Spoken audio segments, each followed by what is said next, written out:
lecture tonight on church ushering. Tonight I'm going to go over ushering in a large congregation church. Ushering for a larger congregation takes a little more work than ushering for a regular small church. There's a little bit more involved. Ushers are no longer just men in suits with white gloves who sit you wherever they want to sit you and make you uncomfortable. At United, we welcome our guests when they come in. That is the main goal of an usher, is to make everybody feel welcome and accepted. So when people come in, we open the door for them, offer them a hug or a handshake. We take care of outbursts and loud children. We do climate control for the sanctuary, and we also cover tithes and offerings for the service.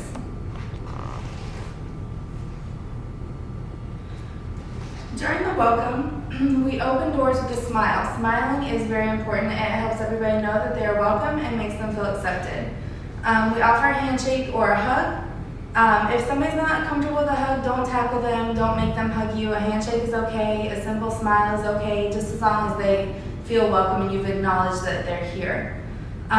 We show the guests upstairs to the sanctuary. Since we have a 3-story building, it's important that everybody knows where they're supposed to go and that nobody's wandering around lost and confused. The sanctuary is on the 2nd floor. If you need help taking somebody up there, we have plenty of ushers. Just grab some help, take somebody up there, you'll be good to go. We seat members in order because even though it's a 3-story church, we are a little cramped on space. We start in the 3rd section, which is the middle section. We fill from front to back. And then we start on the right section, filling from front to back, and then go to the left section, front to back. We do this because we videotape our lessons and our sermons, so it gives the camera a little bit more to focus on, and there are no gaps or blank spaces. Disruptions are always an issue in the church service. They can't be avoided, they're just part of the service. When you approach a person who is being disruptive or somebody that has a disruptive child, honesty is always the best policy. When you approach them, just say, I'm sorry, we are trying to videotape, we can't, we're picking up the child on the feed, or, the child is getting a little out of control. Would you like to take them to the overflow room?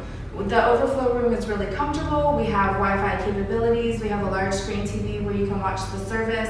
The child has a little bit more room to run around. You'll be good. Ringing phones, same situation. Ask them to please take the call out in the hallway or in the overflow room so that they don't disrupt the service.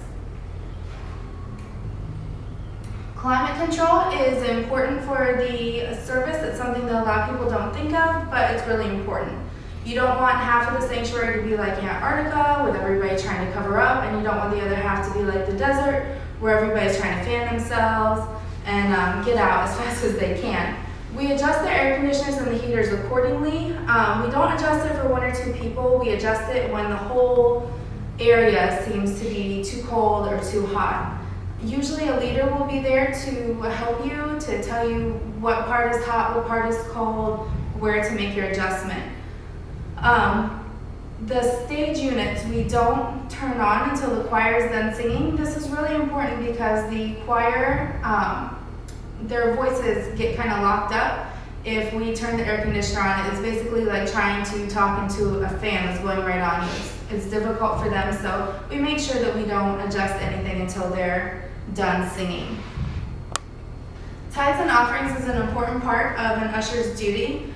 We have a walking policy at this church where everybody walks out of their seat to give offering for a timely and efficient offering. We take the baskets in front of the sanctuary, we hold the baskets, and then ushers that are in the back will guide the congregation out. It's a 2-handed approach. You take one hand to the aisle so that they know it's their turn, and one hand in the direction that they're supposed to go. When everybody has walked and the offering is over, the ushers from the front will bring the baskets to the back and hand them off to the ushers in the back, who will then take the money down to the safe, count it, and put it away. This covers most of the things that we go over in our usher handbook. We have handbooks available if you guys would like to take the information home with you.